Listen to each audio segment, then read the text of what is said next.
lupa untuk tonton terus konten saya di Desra Kasari Manula.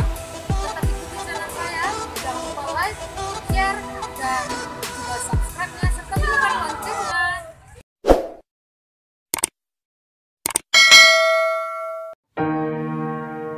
Halo saudara-saudariku yang terkasih dalam Yesus Kristus, bertemu lagi kita untuk mendengarkan firman Tuhan. Yang menjadi tema kita pada hari ini ialah Sang Pemimpin. Kita berikan aplaus untuk para sang pemimpin. Oke, baiklah. Firman Tuhan yang menyapa kita pada hari ini ialah yang terambil dari kitab Hakim-Hakim 4 ayat 9. Saya bacakan untuk kita semuanya. Kata Deborah, "Baik, aku turut. Hanya engkau tidak akan mendapat kehormatan dalam perjalanan yang engkau lakukan ini, sebab Tuhan akan menyerahkan Sisera ke dalam tangan seorang perempuan." Lalu Deborah bangun berdiri, pergi bersama dengan Barak ke Kades. Demikian firman Tuhan. Apakah kita semua sudah pernah mendengar tokoh perempuan dalam kitab Hakim-Hakim? Ya, yaitu Hakim Deborah. Deborah dalam perjanjian lama secara khusus dalam bahasa Ibrani disebut dengan lebah atau tawon. Dia adalah seorang hakim perempuan yang bukan hanya sembarangan menjadi pemimpin, namun dia dipakai Tuhan untuk menolong umatnya. Deborah dikenal sebagai hakim pemberani.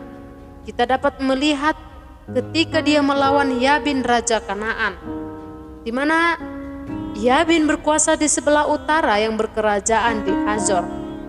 Pada saat itu orang Israel ditindas, sehingga kampung-kampung tidak didiami, ladang-ladang tidak ditanami, jalan raya tidak dilalui.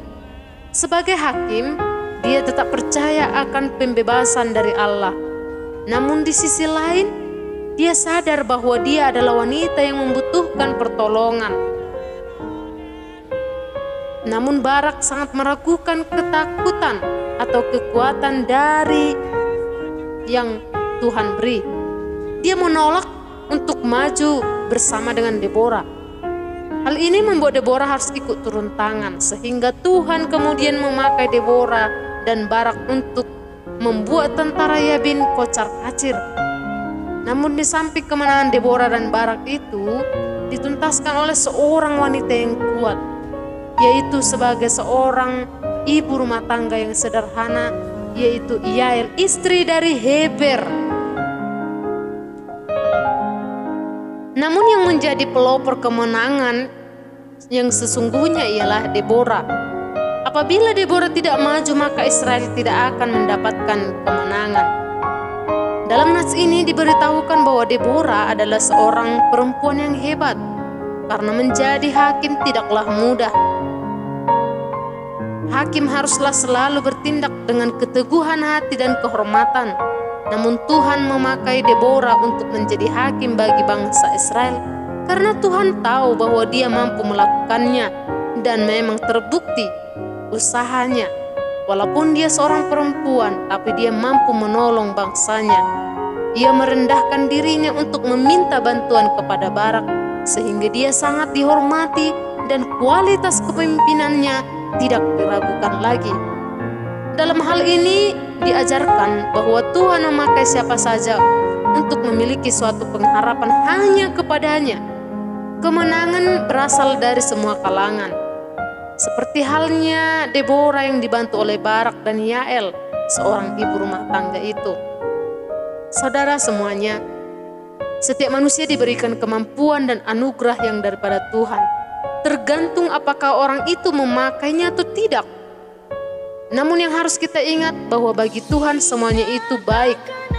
Baik itu orang Yahudi maupun orang Yunani, baik itu perempuan ataupun laki-laki, semuanya sama dipakai Tuhan. Sama sepertinya Deborah yang seorang perempuan hakim yang dipakai Tuhan untuk menolong bangsa Israel. Kita juga harus percaya bahwa penyertaan Tuhan itu bagi semua orang. Tuhan pasti akan turun tangan pada setiap orang yang memiliki pengharapan kepadanya. Oleh sebab itu yang menjadi intinya ialah apakah kita mau percaya kepadanya atau tidak. Dan apakah kita mau berserah hanya kepada Dia atau tidak. Sebagai seorang Kristen yang dipanggil keluar dari kegelapan menuju terang Kristus, haruslah kita mengikuti sikap hakim Deborah yang mau menolong bangsanya yang tertindas. Dia tidak mau meninggalkan bangsanya atau begitupun lepas tangan. Dia juga mampu menjadi seorang pemimpin yang mampu memimpin rakyatnya ke dalam kebenaran. Dan yang paling terpenting adalah dia sadar bahwa penyertaan Tuhan selalu hadir dalam hidupnya.